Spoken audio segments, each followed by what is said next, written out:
السلام علیکم، آپ دیکھ رہے ہیں ایف ایس میڈیا نیٹورک اور میں ہوں آپ کی ہوسٹ سیدہ فاضیہ راغب۔ اب رخ کرتے ہیں ہارون آباد کا، جہاں پر ٹریفک پولیس اہلکار راشد نذیر جو کہ دوران ڈیوٹی ٹرالر کے نیچے آ کر شہید ہو گئے تھے۔ مرحوم کی نماز جنازہ مرکزی عیدگاہ و جنازگاہ ہارون آباد میں پڑھائی گئی۔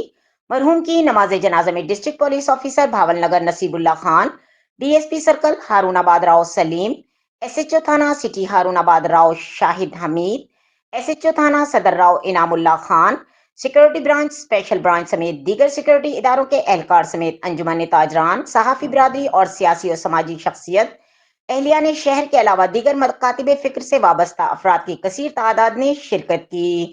مزید اس حوالے سے جانتے ہیں ہمارے بیورو چیف خرم شہزاد ملک سے۔ جی شہزاد صاحب بتائیے گا۔ جی بالکل، ہارون آباد اسپیشل برانچ کے A S I Abdul Jabbar, M C high school Haroonabad کے ٹیچر محمد اقبال، ہارون آباد کے معروف صحافی یامین شہزاد کے بھتیجے محمد آصف نذیر، پٹرولنگ پولیس والے کے بھائی محمد راشد نذیر جو کہ ٹریفک پولیس اہلکار تھے، جو کہ دوران ڈیوٹی روڈ حادثہ میں ٹرالر کے نیچے آ کر شہید ہو گئے تھے۔ مرحوم کی نماز جنازہ مرکزی عیدگاہ و جنازگاہ ہارون آباد میں ادا کی گئی۔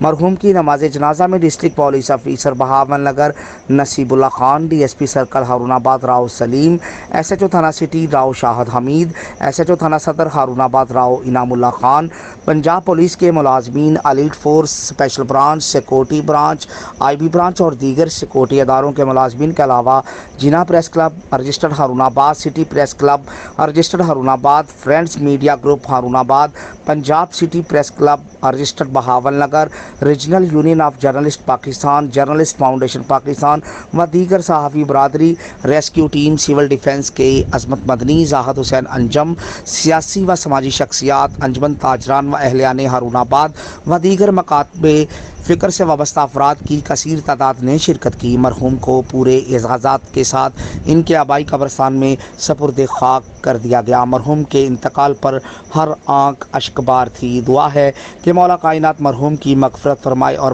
مرحوم کے درجات بلند فرما کر مرحوم کو کروٹ کروٹ جنت نصیب فرمائے اور لواحقین کو صبر جمیل عطا فرمائے، آمین یا رب العالمین۔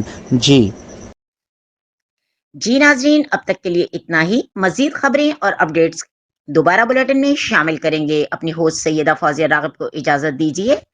اللہ حافظ۔